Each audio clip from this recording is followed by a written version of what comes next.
C'est l'artiste du peuple. Je travaille pour le peuple. Ça, le peuple, je suis rien. Bonjour chers fans d'Ivray. Aujourd'hui nous sommes à Calavi Tankwe Carrefour et le thème c'est: que choisirez-vous entre la polygamie ou la monogamie?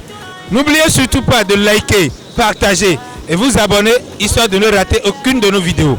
Et c'est parti pour la chasse. Je vous remercie d'abord. Je préfère la polygamie d'un côté, puisqu'il y a quelque chose.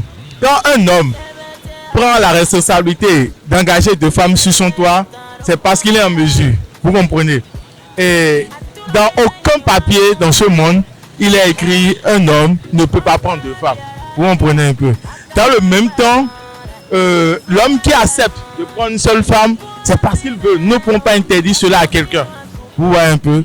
Donc bon, moi, d'un côté, bon, je peux accepter d'un côté la polygamie. Et de l'autre côté aussi, bon, ceux qui ont préféré avoir une seule femme, bon, ça convient. Et question exactement de nous, oui. Assisi non, et non d'asiwo, et non de koyo. Le tel mi demi ka choisi.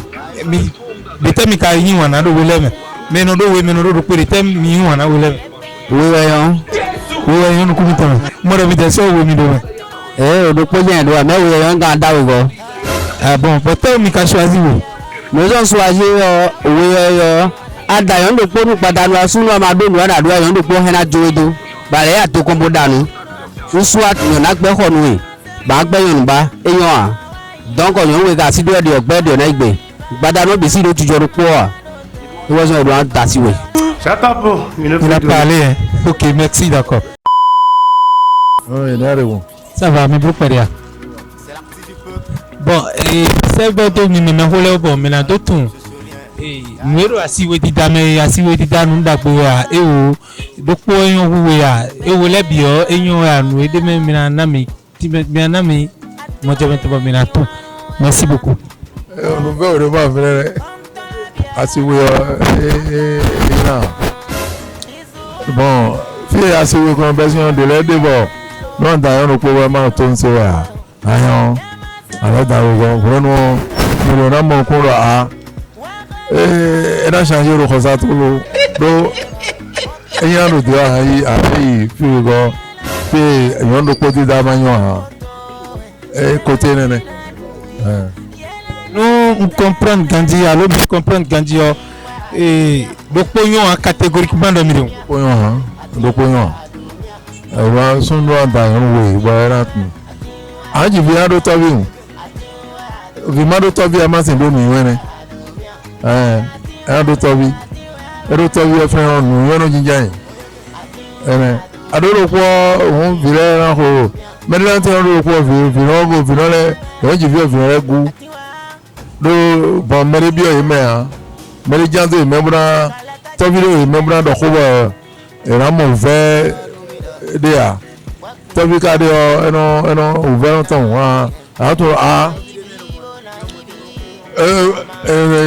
do moi bio Adayon do ko veji bio e bi na tro bo yi e mo ouvert le bois donc to bi de me on to bi wa ro yi e me no ko bi na le bon mi na vacances. Ok, d'accord, donc papa subventionné. Merci beaucoup papa. Bon, les amis, je préfère aussi dire ceci. Quand tu as une femme qui n'est pas en mesure de te donner le mougoupa, parce que le truc là, il faut bien faire. Voilà, aujourd'hui, vous allez observer dans la société, aujourd'hui, nos filles ne sont pas en mesure de tenir en quelque sorte. Bon, je vais mettre ça en bref, hein, de tenir quand même au lit. C'est ça la responsabilité. Et d'un côté aussi, il faut comprendre aussi que quand un homme quitte le boulot et qu'il rentre à la maison, la femme doit adopter des comportements envers son mari. C'est ça qui va le motiver en quelque sorte de rester sûr et de garder cette femme. Mais bon, ma femme, elle est bonne, elle me donne le mougoupan et je mougou bien. Elle m'accepte et elle me fait tout, mais pourquoi aller chercher une autre femme? C'est ça. Aujourd'hui, les filles de nos jours aujourd'hui ne savent plus rien faire. Elles sont nulles partout et elles sont nulles surtout au lit. Puis, c'est ce que vous... Bon, on les voit aujourd'hui dans les rues, hein, mettre on dirait les terrains de football. Les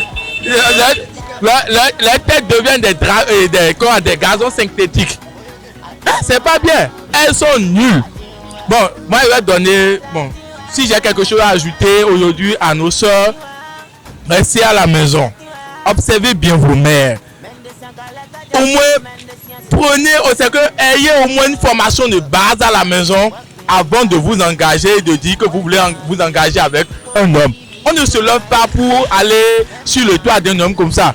Tu ne sais pas garder le lit. Et maintenant, moi je vais te mettre sur mon toit.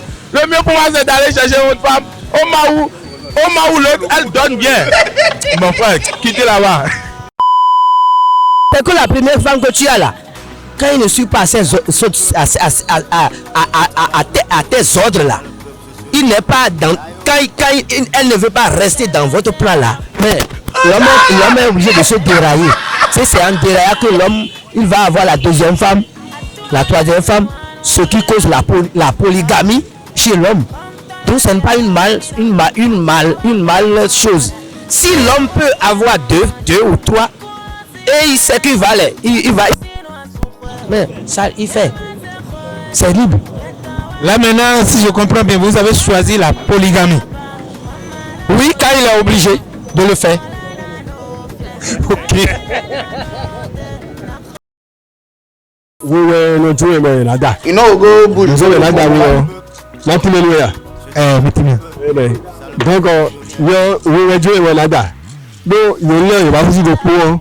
We don't do the kind of about the people. You know, they must talk banana. No, the minute coffee, me don't feel it. If you feel it, if you want, they don't feel it. Don't go back and hobby. I got no merry go, a year, I merry go. No, so you prefer we on it.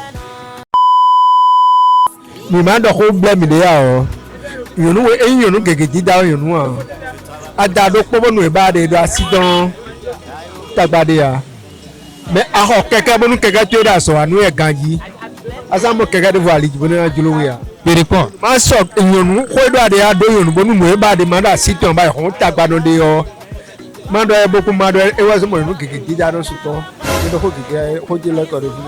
nous comprenons que ton candidat mitele maintenant donc pour nous ayons étiré na tigbenu mi besoin we goa ei adayo ndokpo bono khoido de da sito bono se tonwe o anamo yondo aligi bono da ko kuna be mo we tida keke no sin yonde lewu keke de be ba yo lewe no simbo suno we go vie do nkwanta no we pon mo en do to bo adawe mo ka le be dida de na da be ya to mo bona le da.